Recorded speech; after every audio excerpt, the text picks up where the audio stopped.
Insomniac Games has been bitten by the radioactive good game spider yet again. Formerly known for iconic PlayStation exclusives like the 3D platformers Spyro the Dragon and Ratchet and Clank, as well as the exclusive first-person shooter series Resistance, even before they were purchased by Sony in 2019. The studio has had many hit titles on their hands before. Their dealings with Sony and Marvel, though, have changed the narrative on what should be expected from a superhero title in the future. With the 2018 release of Spider-Man and the follow-up Spider-Man Miles Morales in 2020, both being major wins for the studio and fans alike, as well as a game based on everyone's favorite anti-hero mutant Wolverine, Insomniac may have carved out a place for themselves as the go-to for single-player Marvel experiences. With their newest release, Marvel's Spider-Man 2, recently launched and getting rave critical reviews, they have seemingly cemented that spot for themselves.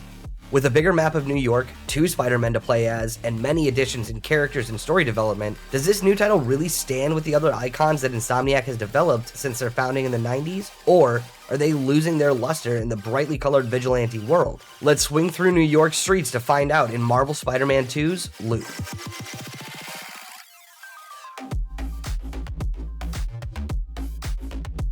The overall gameplay of Marvel Spider-Man 2 is pretty similar to the first 2 games in the series, with its own twists and turns built in. Both Peter and Miles have some new tricks up their sleeves and aren't just dependent on different variations of web shooters this time around. Miles gets a handful of upgrades and new uses for his electrical venom-based abilities, along with his cloaking abilities, allowing even more power and choice in combat scenarios when swinging through the city beating up baddies as the younger and less experienced of the 2 Spider-Men.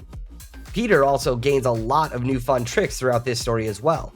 Adapting tech from Dr. Otto Octavius in the first game, his extra spider legs come in handy and have some neat tricks to use in combat, as well as another new addition, the symbiote abilities. We'll get more into the symbiote as well as the story behind that element later, but as far as the powers it gives Peter, it adds a new layer to balance Peter's playstyle with Miles that wouldn't really be possible without it. Now don't get me wrong, there are other abilities and lore options for how to give Peter some new powers and unique sets, but I'm glad that Insomniac went this route to give both of them their own unique flavor without feeling like just a counterpoint to each other. Outside of the main story of these games, there is plenty to do in New York City besides just swinging through traffic and narrowly escaping fights with enemies of all types. Building on the foundations of the first 2 games in the series, there are many side missions and discoverables in the world to find and complete, especially for tech parts and currency for suits, skills, abilities, and tech in general to supplement your playstyle for the rest of the game. Some ideas return, some stories almost feel like DLC from the first game, and some fall just a bit flat in my opinion. From the hunter dens to the bird chases, there's probably something for every type of gamer baked in here, but once again it almost feels like filler content to make the overall game feel longer instead of a longer main game or more fleshed out side story content. The difference between what Peter and Miles can do in the city makes sense at times, but feels kind of forced to make you play one character or the other in side content. I think I would have rather had a different map of playable content per character than seeing everything and having to switch based on the content I happen to swing up to. Traversing the world of Spider-Man 2, namely Manhattan and a few of the other boroughs, still feels fantastic just like the first game, and I wasn't sure how they were going to do any better. Web swinging through the city still feels fantastic and is just a lot of fun to do overall. I often found myself swinging through the city from end to end just for fun instead of fast traveling in some cases. I really didn't use the fast travel all that much because of how good the game felt just to swing through the city. Now, it is a big map, so there are some times it just didn't seem feasible to swing all the way from Harlem to Brooklyn, but I still found myself halfway to my destination more often than not before fast travel even crossed my mind. The new addition to the traversal system, though, is gliding. Introduced early in the game and very useful for some of the dead spots in New York's map, namely parks in the East River, gliding allows for that continued feeling of height and speed that makes playing a Spider-Man game feel good. It's been done in the comics before, so I'll let it slide here. The web wings aren't new, but at times it does feel like it detracts from the Spider-Man feel overall. In certain suits, you practically are just Iron Man flying through the city. Insomniac, take notes here if you plan on going for yet another Marvel character. None of this goes against the gliding in my opinion, as trying to navigate Central Park in the first games was less than ideal, but it does take away a bit from the quintessential Spider-Man feel. Speaking of Central Park and the rest of New York City, this map is huge. Adding sites from Brooklyn and Queens into the mix instead of just Manhattan allows for a bunch of diversity in the world and the environments for fights and storytelling. It's great to see the classic Parker House and Midtown High as well as Brooklyn Visions all added to the visuals of the world. Seeing more of the story and background of the characters involved and landmarks of their lives as set pieces for the story breathes more life into this game than other Spider-Man games have in the past. The fast travel in this game, even though I ignored or forgot about it most times, is still a marvel for gaming in general. No pun intended. It's damn near instant access to any part of the map once it's unlocked. And another point of this is switching between characters. In many cases, they weren't that far apart, but being able to pretty much on the fly switch to the other Spider-Man to continue the story felt great when the time came to do so. Even in between story beats and missions, 1 second you could be fighting off a mob of goons, and the next second you were swinging through the other side of the city attempting to avert a crisis.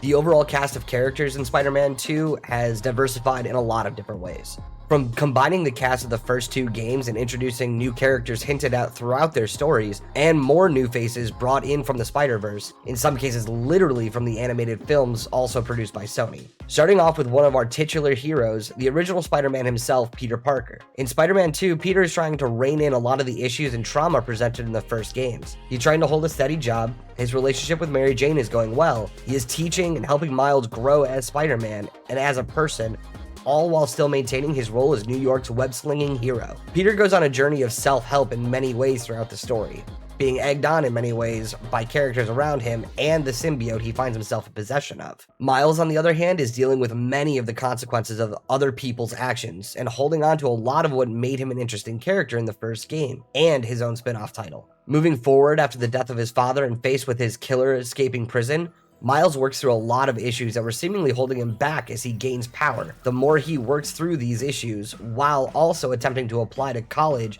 and maintain his personal life, like Peter's attempts before him. Mary Jane Watson makes a return in this game as well, still reporting for the Daily Bugle, but under the weight of J. Jonah Jameson's iron grasp on the media outlet and underwater in many of her own ways. She comes out of the gate as much more of a badass than the previous title, which, as a non-superhero character, didn't seem possible. After some training in Symkaria and some additions to her personal arsenal, the sections where she's player controlled feel much more interactive and fun, and less like a burden than similar sequences in the first title. Our first new character added for this game, though his presence was definitely felt in the first title, is Harry Osborn. Son of Norman Osborn of Oscorp fame and mayor of New York City, Harry is back from his European trip and wants to retake his old life, starting with his personal startup, the Emily May Foundation, named after the late Emily Osborn and May Parker, as a way to heal the world and fulfill his mother's dream, and he and Peter's as well. There are many technological breakthroughs, and the cure to Harry's illness plays a huge role in the story overall. Sergei Kravenov, also known as Kraven the Hunter, makes his appearance fairly early in this game as one of the main antagonists to Peter and Miles. He is after the greatest hunt of his life, and after defeating all of the animals and many men that did not live up to that title, he settled his sights on New York and the cast of colorful villains and heroes that make up the Spider-Verse. He manages to go toe-to-toe with Scorpion, Sandman, Vulture, Electro, and Shocker, to name a few, before Spider-Man gets his webs and symbiote on him. Kraven does have a couple of additional targets in mind and has them in his grasp before the web slingers save them from Kraven's clutches. The first of which is the Kraven equivalent from the first game,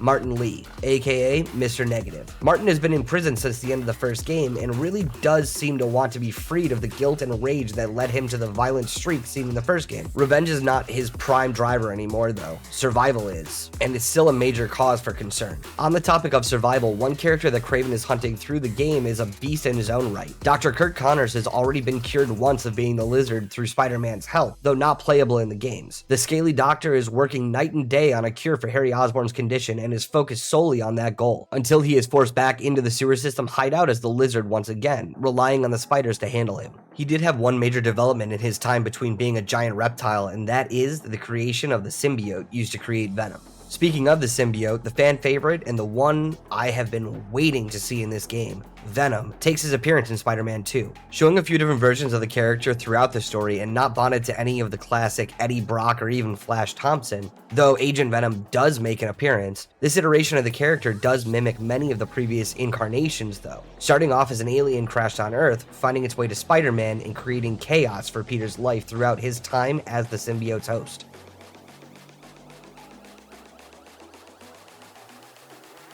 The story in Spider-Man 2 picks up pretty much right where we left off in Miles Morales. Peter and Mary Jane return from their trip, Miles is working on becoming a better Spider-Man while also balancing his life as a high schooler and preparing for college. Peter is working on maintaining a career, or at least a job, while living in May's house and still trying to pack up and manage the life that both ended and re-emerged after the outbreak caused by Dr. Otto Octavius, his previous employer, and his stint with the Sinister Six as Dr. Octopus. We start out the game with this massive attack from comic book classic villain Sandman that kicks off many of the story beats you will be following throughout the game. Soon after, Harry Osborn makes a surprise rebirth, a not uncommon thing for Harry Osborn to do according to the comics. Finding Mary Jane and Peter at May's house and taking a trip down memory lane before introducing Peter to a new career path, the Emily May Foundation, a scientific startup, and I use that term very lightly having worked in startups and warehouses before, aiming to heal the world of as many problems as they can through many disciplines of technology and science. Peter is incredibly interested, but hesitant at first, as his time as Spider-Man needs to come first in his mind, especially after he wasn't able to save Aunt May from the evils that he feels he caused with both Martin Lee and Dr. Octopus. It's around this time that he gets word that some of his old enemies are being moved from the Raft, the high-security prison complex in the East River, to a new facility. Peter takes Miles to go watch and make sure nothing happens, as we saw with previous prison transfers, but of course something does, and Kraven makes his appearance in New York, sending the plot flying into many of the Rogues Gallery and what Kraven plans to do with them. Mr. Negative and Scorpion are only the first two on the list, with many others to follow. Black Cat, Tombstone, the Lizard, and the Spider-Men themselves all making the list of targets for the Great Hunt. During all this time, and specifically Kraven's attempts to get Tombstone at Coney Island, it's revealed that Harry's illness was cured by a suit that was developed by Oscorp and Dr. Kurt Connors, and that suit is black and goopy, and we all know where this is going. Attempting to help fight Kraven, Harry takes on the look, if not the name, of Agent Venom, as seen in the comics on multiple people, but Flash Thompson of note, who they keep talking about in this game but doesn't make an appearance. Maybe a hint for a future of the symbiote? Kraven decides to set his eyes on a big, green, scaly prize, the Lizard, and kidnaps Dr. Connors, forcing him to go back to his reptilian form. While trying to free him, Peter is mortally wounded and Harry gives the symbiote to him, though it was never really up to him. Peter is healed and stronger and faster and more powerful than ever. Every fan of the classic 2004 Spider-Man film knows how this goes. Anger, rage, emo Peter Parker dancing in the streets, the whole deal. The next few chapters of the game follow Peter on a goose chase to recapture the Lizard and cure him after his wild escape into the city's sewers, where it's revealed that the symbiote is an alien, not man-made, and begins to cause more and more problems for Peter, whether he realizes it or not. It's not until Miles is captured and sends Martin Lee of all people to find Peter and confront Kraven that he finally is able to rip the symbiote off and plans to destroy it, until Harry confronts him, as it was the only thing keeping him alive, and fully transforms into Venom, rampaging through Oscorp Tower and killing Kraven. Venom shows Harry a world that answers all of his desires, even if it is a little goopy, and everyone is transformed into a symbiote monster, and they begin to enact this plan, running rampant and creating new symbiotes using the meteorite that carried it to Earth in the first place. All of the symbiote variants that we fight link back to a comic book variation of symbiotes, including turning our favorite redhead into Scream, a notable symbiote variant from the comics. Following up on this story, there is a link to the red symbiote Carnage as well, and could lead to more symbiote shenanigans in the future. Venom uses the meteorite and begins to create Planet Venom, but our spider friends are on the case. Peter finds out that not all of Venom was removed from him after he ripped off the suit, and with the help of Miles and Martin Lee, converts what was left into a weapon that comic fans will be very well aware of, and uses his new powers to stop Venom and Harry, leaving Harry in a coma and starting off what I believe to be the Goblin Saga, after Norman has a breakdown and blames Spider-Man for everything that happened to Harry. The game ends with a couple of scenes that play out during and after the credits. Peter seemingly retiring and leaving the reins to Miles so he can focus on rebuilding the Emily May Foundation. Norman visiting Otto Octavius and trying to find out who Spider-Man really is, to which Otto refuses and says he's plotting the final chapter. Finally, Miles being introduced to his mom's new boyfriend, Albert, and his daughter Cindy. The keen-eyed among you may recognize those names as Cindy Moon, aka Silk, and her father. Are we leaning into another spin-off and maybe even another addition to the Spider family in this universe? Only Insomniac can tell, and maybe they've already started dropping hints about their next project after Wolverine. The story here has its ups and downs. There's a lot of suspension of disbelief that is hard to swallow, even with it being a game about mutant humans and space aliens fighting in Manhattan. At times, it felt like Insomniac was using big science words to force the narrative that Peter is a genius, instead of building more on the general path built in the first game. Peter Parker is a nerd, we all know that, and at different times, he was painted as a boy genius in the comics, but here it just feels silly at many points, and some of the other issues don't always add up. Compared to the first games, Spider-Man 2 feels like a lot of the same, which is both a good thing and a bad. They took the formula that worked in Spider-Man and tweaked it into Miles Morales, and flat out cloned it for Spider-Man 2. The two big bads plot twist that the story nerds can see coming a million miles away didn't hold as much weight this time around as it did in the first game. We knew Harry was going to get the suit back somehow, as the trailers showed full-form Venom, and by the time we were going to destroy the symbiote, we had yet to see him. We even got the new suit trope from the first game with the anti-Ox suit and the anti-Venom suit. Funny that they're both the final big bad suits. The city itself feels more dense and alive in Spider-Man 2 than in the first two games. There was a lot going on and what felt like a huge map in the first games as well, but this time around it felt more lived in, more populated, and generally more alive than in the first games. The story feels fun, but fresh isn't where I'd go with it. There were plenty of nods to previous Spider-Man works, from comics to movies to TV shows and video games. Easter eggs and nods were coming left and right. It picks up pretty much right where we left off, but it didn't feel like there was a big enough change in the game to make it a sequel. In a lot of ways, it felt like DLC for the first game. A map update, some new enemies, new story. That's not to say it's a bad game, but I think that it shows the staying power of this game, that it's a tweaked story in the same world with different characters involved, and it's still exciting and fun to play. I feel like I've done some parts of this a disservice. There are plenty of issues I have with this story and gameplay, but everything I have talked about to this point still feels like a game that's worth it. And here is where I talk about the things that still could use some work. During my playtime, I experienced 2 full crashes and 2 or 3 additional times I needed to load back to the last checkpoint because the game became completely inoperable in the main state. These things did not occur until right around Act 3 of the story, so the game could probably just use some more stability patches and maybe a coat of polish for this section. Act 3 also introduced some generally buggy and clunky gameplay, the game seemingly stopping all control inputs, certain combats ignoring the fact that a dodge or parry was applied at the right time, odd camera bugs and angles against certain terrain. Again, all things that a coat of polish and a patch or two can fix. The last issue I had with the gameplay overall was that a few of the endgame fights, even against just regular mob packs, felt like there was no right answer. It wasn't about patterns because all of the patterns look exactly alike near the end. It felt like it was forcing just a suffer and get lucky way to finish some fights, and the game didn't really telegraph or explain what was needed to beat it besides bashing your face into it. I played on amazing difficulty and overall had a good amount of challenge with the game, but many fights were tried very often and played with to figure out patterns that seemingly didn't exist at times. Many of the mob packs felt like they required fast gameplay and prayers of muscle memory, where almost all of the bosses required you to sit and watch and learn specific fights that would change on a dime, not even just with phase changes or intermissions to the fight. The overall story and playtime of the game was very short as well. The first game was not much different, don't get me wrong, but I think sub 20 hours for a story game at $70 is a bit ridiculous, especially if there's DLC and potentially more spin-off games and maybe even a sequel to this. It feels very cinematic, which makes for a great experience, but feels like the wrong approach for a game of this type. Don't get me wrong, it doesn't need to be as expansive as Starfield, but adding more collectathons to the city does not make the game longer or feel better, it just adds more grind. All in, Spider-Man 2 is a fun game and a great addition to the Spider-Man universe. The story could have been longer, as I completed the game in right around 16 hours. I wish there was more story and less collection quests around the city. I feel like there is ample room to grow into more games and a universe overall, but I said the same thing about the first game, and that game's DLC, and Miles Morales, and we are still getting these expensive games with really short story. I am absolutely the guy that claims price to time makes me happy, and I've let that number slip and slide all over based on game quality. The price I put into Spider-Man and the time I spent in it did not add up, and left some things to be desired, but it's not the most egregious violator of this law. It's a good game that could have used a longer story or a better price, as it doesn't feel like that much of an upgrade over its predecessors, even though the first game came out 5 years ago. As a true believer, I'm really excited to see what happens with this universe from Insomniac, but I hope that the future is brighter and deeper. Excelsior!